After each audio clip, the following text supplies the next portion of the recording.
ঠাকুরের আতুল চরণে প্রণাম জানিয়ে, আরাধ্যা জগৎজননী বড় মায়ের আতুল চরণে প্রণাম জানিয়ে, পরম পূজ্যপাদ বরদার চরণে প্রণাম জানিয়ে, পূজনীয় আচার্যদেবের চরণে প্রণাম জানিয়ে সকলকে আমার রানন্দিত জয়গুরু বলে আলোচনা প্রসঙ্গে পঞ্চম খণ্ডে 1 শ্রাবণ রবিবার 1350 সাল। শ্রী ঠাকুর প্রাতে আশ্রম প্রাঙ্গণে একখানি বেঞ্চিতে এসে বসেছেন। ঋত্বিক অধিবেশন চলছে, তাই চারিদিক বহু দাদা ও মায়েদের ভিড়। বর্ষাকাল, তাই কোনো কোনো জায়গায় জল জমে কাদা হয়েছে। অপেক্ষাকৃত উঁচু জায়গাটিতে তাই অনেকেই এসে দাঁড়িয়েছেন। ভবতারণ বসু শ্রী ঠাকুরকে জিজ্ঞাসা করলেন, লোকের খুব অন্ন কষ্ট, এই অবস্থায় আমরা কি করতে পারি? শ্রী ঠাকুর প্রত্যেকটি সৎসঙ্গীকে বলে দেবেন, তারা তাদের সাধ্যমতো অন্যকে যেন দেখে, পরস্পর পরস্পরকে দেখবে, পরস্পর পরস্পরের জন্য করবে, এছাড়া আর উপায় কি?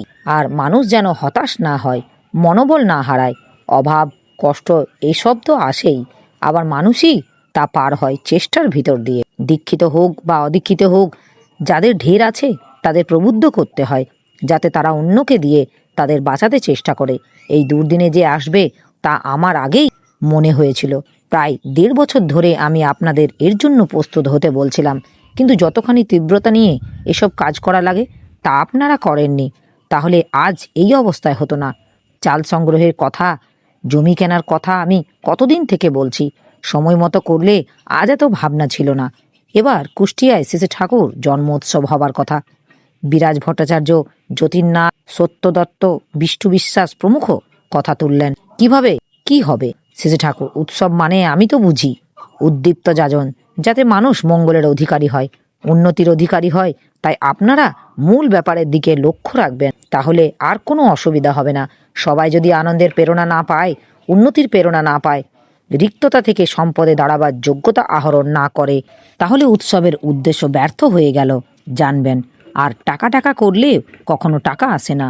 টাকা আসে মানুষের মন, প্রাণ ও উৎসাহকে উচ্ছল করে তুললে। মন, প্রাণ, উৎসাহ যদি উচ্ছল হয়ে ওঠে, সেই উচ্ছলতায় শুভপ্রসূ কর্মের ভিতর দিয়ে আত্মপ্রকাশ করে মানুষকে সচ্ছল করে তোলে। ওই উচ্ছল সমবেগ আবার দেবার প্রবৃত্তিকেও উস্কে তোলে। অমন্তরভাবে অবদান আহরণে দাতা গ্রহিতার উভয়ই উপকার হয়। নিজের অন্তর দৈনক্লিষ্ট থাকলে অন্যের ভিতর একটা প্রাণোচ্ছল ভাবে ঊর্ধ্বধন করা যায় না। বিরাজদা, যে অভাবে পীড়িত সে দেবে কি করে? শ্রী ঠাকুর, আপনি পাওয়ার ধান্দায় অভিভূত থাকবেন কেন? আপনার ধান্দাই তো থাকবে মানুষকে উচ্ছল করে তোলা। আপনি যদি অভাব বোধে পীড়িত না হন, আপনি যদি ভাবে ভরপুর থাকেন, আপনার নেশাই হবে মানুষকে ভরপুর করে তোলা। এই যে মানুষকে ভরণে পূরণে উচ্ছল করে তুলবার আগ্রহ, মানুষকে ভাবাদীপ্ত করে তুলবার দক্ষতা, তাই তো অন্যের অভাব বোধটাকে হটিয়ে দিয়ে তার ভিতরেই জাগিয়ে তুলবে কর্মময় ভাব বোধনা। সেটাকে মানুষ একটা বাস্তব প্রাপ্তি বলে বোধ করবে। আপনার তো কোনো প্রত্যাশা নেই তার কাছ থেকে। আপনার প্রত্যাশা হলো তাকে প্রকৃত লাভবান করে তোলা। সে যদি লাভবান হয়, সেই আপনার মস্ত লাভ। প্রীতির সঙ্গে যদি কিছু দেয়, সেটা আপনার উপরে পাওনা। ভাবের ভাবী যে, অনুরাগী যে, অভাব তাকে কমই কাবু করতে পারে, কারণ অভাববোধ তার মনকে কমই আক্রমণ করে। মন তো তার প্রিয়কে নিয়েই বিভোর। আবার প্রিয়ের তোষণ পোষণ পালনে সদা সক্রিয় যে, ওই প্রচেষ্টায় তাকে প্রতুল করে তোলে। অজিত দত্ত, মানুষ কাউকে না কাউকে ভালোবাসেই, তাতে তার তো কষ্ট ঘোচে না। শ্রী ঠাকুর, সেই জন্য ইষ্টকে ভালোবাসতে হয় মন প্রাণ দিয়ে। ইষ্ট মানে মূর্ত মঙ্গল, তিনি সমাহিত বৃত্তি, তাকে ভালোবাসাই আমাদের বৃত্তিগুলি সমাধানের পথে চলে। মতি চ্যাটার্জি, দেবতা বা ইষ্টের পূজা অর্চনা, সন্ধ্যা, প্রার্থনা, আরাধনা ইত্যাদি মূল তাৎপর্য কী? তা করতে হয় কিভাবে এবং কিভাবে বা তা সার্থক হয়? শ্রী ঠাকুর, প্রধান লক্ষ্য হলো চারিত্রিক অনুরঞ্জনা। দেবতার পূজা অর্চনা করতে গেলে আগে ইষ্টের ভাব অন্তরে জাগ্রত করে সেইভাবে অনুপ্রাণিত হয়ে দেবতার স্মরণ মনন করতে হয়। তাকে স্মরণ করা মানে তার চরণ চরিত্র এবং গুণ গরিমা স্মৃতিতে এনে অনুশীলনের ভিতর দিয়ে আয়ত্ত করতে চেষ্টা করা। আর মনন করা মানে ওই ভাব ক্রমাগত চিন্তার ভিতর দিয়ে মনোজগতে উচ্ছল করে তোলা, যাতে আচরণ ও চরিত্র তাতে অভিষিক্ত হয়ে ওঠে।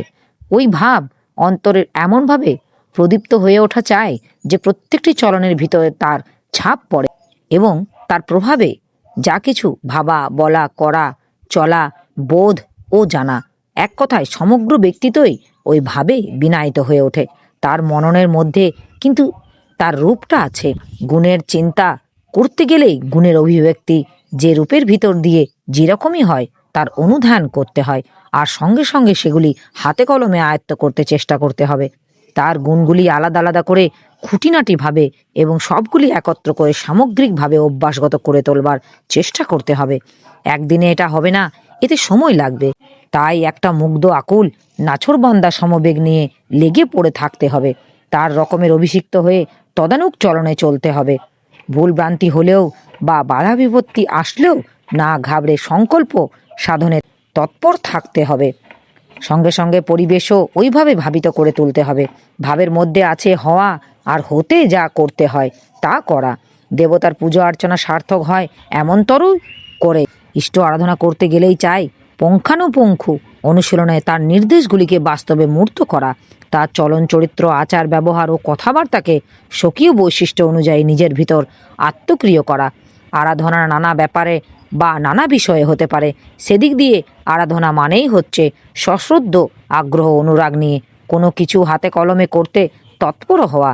যেমনভাবে যে পদ্ধতিতে তা নিখুঁত ও সুষ্ঠুভাবে সম্পন্ন করা যায় তা করা। ওই কাজের প্রত্যেকটি অংশ সংহতি সহকারে নিচ্ছিদ্রভাবে করে সামগ্রিকভাবে পুরো কাজটিকে যথাযথভাবে সুসিদ্ধ করা, নিষ্পন্ন করা বিহিত বিশেষের সংসুযোগে। তাই যখন যে আরাধনা করতে হবে সে আরাধনা ধারা অনুযায়ী নিজেকে দীপন তালে নিয়ন্ত্রিত ও বিনস্ত করতে হবে। সব করায়, সব চলায়, সব বলায়, সব ভাবায়, আহার বিহার চাল চলন আচার আচরণ সবই ওই খাতে প্রবাহিত করতে হবে। কোনো কিছু বেসুরো বা বিরুদ্ধ রকমের প্রশ্রয় দিলে আরাধনা বিঘ্ন উপস্থিত হবে এবং সিদ্ধিও বিলম্বিত হবে। তাতে একথা বিশেষ করে স্মরণ রাখতে হবে যে বিহিত করণের বিহিত ফল প্রসব করে থাকে। অবিহিত চলনে বিভ্রান্তির স্রষ্টা প্রমধ্যে গুরুকে অবলম্বন করেই যখন যা কিছু সব, তখন গুরুই নির্বাচনের যদি মানুষের ভুল হয়ে যায় তাহলে তো খুব বিপদের কথা। শ্রী ঠাকুর সে কথা ঠিকই। অজানা মানুষ যে যে নিজের পথের সন্ধান জানে না সে অন্যকে পথের সন্ধান দেবে কি করে? তিনটে জিনিস বিশেষ করে দেখতে হয়। প্রথমত দেখতে হয় পূর্বতন প্রাজ্ঞ আচার্যদের ধারার সঙ্গে তার মিল আছে কিনা। দ্বিতীয়ত দেখতে হয় তিনি বৈশিষ্ট্যের পরিপালন ও পরিপোষণ করতে চলেন কিনা। তৃতীয়ত দেখতে হয় তার গুরুনিষ্ঠা কেমন। গুরুনিষ্ঠার লক্ষণ হলো আত্মপ্রতিষ্ঠার ঔদাসীন্য, গুরুর প্রতিষ্ঠায় উদগ্র আগ্রহ। আর একটা ছোট্ট জিনিস দেখতে হয়, সেটা হলো কথার কাজের সঙ্গতি। মানুষ যা বলে তা যদি আচরণে না করে তাহলে সেখানে সন্দেহের অবকাশ আছে, বুঝতে হবে। তবে গোড়ারগুলি যদি ঠিক না থাকে তবে কথায় কাজে মিল থাকলেও কিন্তু তিনি অনুসরণযোগ্য নন। অতুল রায়। আমরা যা বুঝি আমাদের চলন তদনুযায়ী নিয়ন্ত্রিত না হলে ভিন্ন পথে চলে কেন?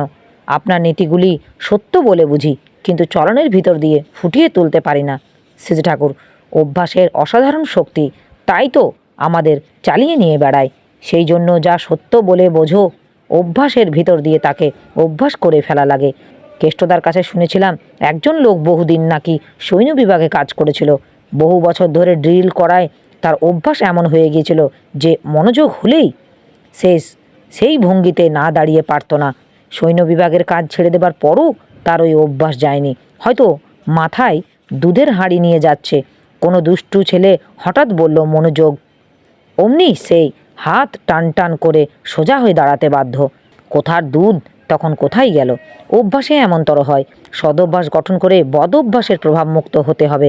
খারাপ বলে যেটা বুঝবে সেটা কিছুতেই আর করবে না। একবার বেশি করে করা মানে তাকে আরও শক্তিমান করে তোলা। যা ক্ষতিকর তাকে প্রভাবশালী হতে দেবে কেন? এইটে ঠিক যেন আচরণে স্তত হয়ে আছে যা, তাই তোমার মাথায় শিকড় গেড়ে আছে। আচরণ সাপ না হলে কিন্তু মাথা সাপ হবে না। তাই শুধু মাথার বুঝে বা বচনের বুঝে খুশি থেকো না, ও মোটেই টেকসই নয়। তোমার স্বাভাবিক চলন কোনো বুঝের পরিচয় দেয়, সেইটি লক্ষ্য করে এবং তা ক্রমাগত নিয়ন্ত্রিত করে চলো, একেই বলে সাধনা। আমার এই আলোচনা প্রসঙ্গে কিছু ভুল ত্রুটি হয়ে থাকলে আপনারা আমায় ক্ষমা করবেন। উপস্থিত দাদা, ভাই, বোন, মায়েদের আমার রানন্দিত জয়গুরু।